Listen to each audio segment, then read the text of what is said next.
आज हम देख रहे हैं कि छोटे छोटे बच्चे बहुत ही कमज़ोर अवस्था में हैं। उनका ठीक से विकास नहीं हो रहा है। उसमें कई कारण हो सकते हैं, लेकिन जब बच्चा जन्म ले चुका होता है तो उसके बाद हम उसके स्वास्थ्य को बरकरार रखने के लिए, अच्छी हेल्थ उसकी हो, तो उसमें हम क्या करें।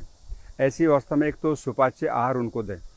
कोई भी आहार उनको ऐसा ना दें जो स्वास्थ्य के लिए हानिकारक हो, जैसे जंक फूड है, फास्ट फूड है। आज हम देख रहे हैं कि बच्चे बाहर की चीज़ों खाने में बहुत ज़्यादा रुचि रखते हैं, और माता पिता भी उन्हीं चीज़ों को उनको खिलाने के लिए तैयार हो जाते हैं जो बच्चे मांगते हैं। लेकिन हमें देखना होगा कि हमारे बच्चों के स्वास्थ्य के लिए कौन सी चीज़ें अच्छी हैं। हमारा आहार सुपाच्य हो। छोटा बच्चा होता है, उसकी जठराग्नि अभी उतनी प्रखर नहीं है जिससे वो हार्ड चीज़ों को पचा सके। अब जो मार्केट में मिलने वाली चीज़ें हैं वो बहुत फास्ट फूड है, जंक फूड है, कई प्रकार के ऐसे भोजन हैं जो बच्चों के डाइजेशन को प्रभावित करते हैं। तो हमें ये ध्यान रखना है कि जो हमारे छोटे बच्चे हैं उनका डाइजेशन अभी उतना अच्छा नहीं है, जठराग्नि बहुत तेज़ नहीं है। ऐसी अवस्था में उनको वही पदार्थ खाने के लिए दे जाएं जो सुपाच्य हैं, जो हल्के हैं, जैसे फल हैं, सब्जियां हैं, जूस है, सूप है। परमात्मा ने बहुत अच्छी अच्छी चीज़ें हमारे देश में पैदा की हैं। ऐसा कोई देश नहीं है जहाँ पर 6 ऋतुएँ हों और 6 ऋतुओं के आधार पर अलग अलग फल, फ्रूट, जूस, सब्जियां होती हों।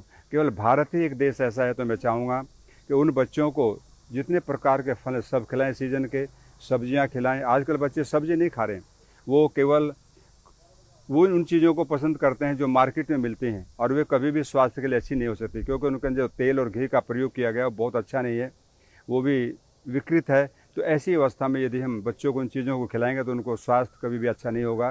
तो मैं चाहूँगा उन बच्चों को सुपाच्य आहार दें। और जो हमारा भारतीय फूड है, हमारे जितने भी व्यंजन हैं, आपको आश्चर्य होगा। आप किसी भी स्टेट में जाएंगे, वहाँ जाने के बाद में आपको 6-7 प्रकार के व्यंजन अलग अलग मिलते हैं।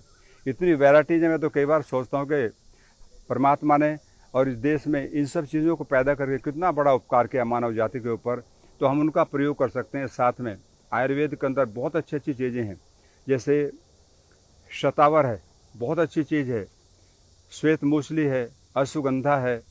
ऐसे कई चीज़ें हमारे देश के अंदर पैदा होती हैं, हम उनका प्रयोग करें। इनको लेकर के आप 50-50 ग्राम लें और उसका पाउडर बनाएं। पाउडर करने के बाद उसको मिश्रित कर दें, और फिर बच्चे की अवस्था के अनुसार, अगर बहुत छोटा बच्चा है तो उसको 1 ग्राम दूध में आप दे सकते हैं, और बड़ा बच्चा है तो 2 ग्राम, और यंग मैन है तो 3-4-5 ग्राम तक उसको प्रयोग कर सकता है। तो ऐसी अवस्था में हमारा शरीर स्वस्थ रहेगा, हेल्दी होगा। और जो बच्चा कमज़ोर है, देखिए जब बच्चा कमज़ोर होता है तो वो आगे प्रोग्रेस नहीं कर सकता।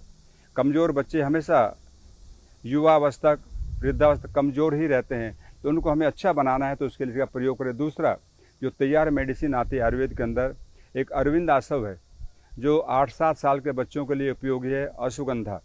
दोनों में से 1-1 चम्मच छोटी ले लीजिए और उसके बराबर पानी मिला करके खाना खाने के बाद 2 बार दें। तो बच्चों का स्नायु तंत्र बहुत अच्छा होगा और बच्चे हेल्दी होंगे। ये बहुत अच्छा एक टॉनिक है बच्चों के लिए, क्योंकि बच्चे छोटे होते हुए हमको बता नहीं पाते कि मुझे कहाँ प्रॉब्लम है, क्या मेरी स्थिति है। तो ऐसी हर अवस्था में जो अरविंद आसव है और अश्वगंधा रिष्ट है, ये उनके लिए बहुत उपयोगी है। तो बच्चों को स्वस्थ रखने के लिए बहुत ज़रूरी है।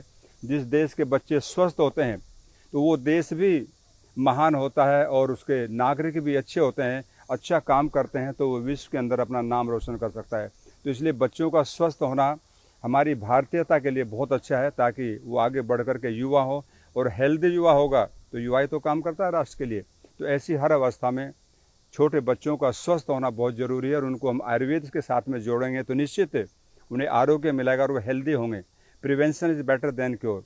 हमें कुछ ऐसा करना है कि बच्चे रोगी नहीं हो, वो हेल्दी हो हमेशा, और टॉनिक दे करके हम उनको एक हेल्दी बना सकते हैं। स्वस्थ बच्चा हमारा होगा तो निश्चित राष्ट्र भी स्वस्थ होगा और युवा भी हमारे स्वस्थ होंगे। तो ये सब चीज़ें बहुत ज़रूरी हैं, लेकिन ये माता पिता के ऊपर निर्भर करता है कि उसको क्या बनाना चाहते हैं, क्या खिलाना चाहते हैं। तो मैं चाहूँगा बाहर की चीज़ों को ना खिला करके, आज कई प्रकार के प्रोडक्ट हैं, टीवी पर ऐड आते हैं कि आप इसको दूध में डाल के पीजिए, आपका बच्चा ऐसा हो जाएगा, लेकिन एक भी आज तक मैंने नहीं देखा होता हुआ। आप उन सब चीज़ों को छोड़ करके नेचुरल चीज़ों पर आएँ, प्राकृतिक चीज़ों पर आप आएंगे तो बच्चा हेल्दी होगा, स्वस्थ होगा, और कोई भी उसके अंदर रोग नहीं आएगा। तो मैं चाहूँगा सभी भाई और बहनें अपने बच्चों को हेल्दी रखने के लिए प्रकृति के साथ जुड़ें, प्राकृतिक संसाधनों का जितने भी पदार्थ परमात्मा ने दिए उनका प्रयोग करें और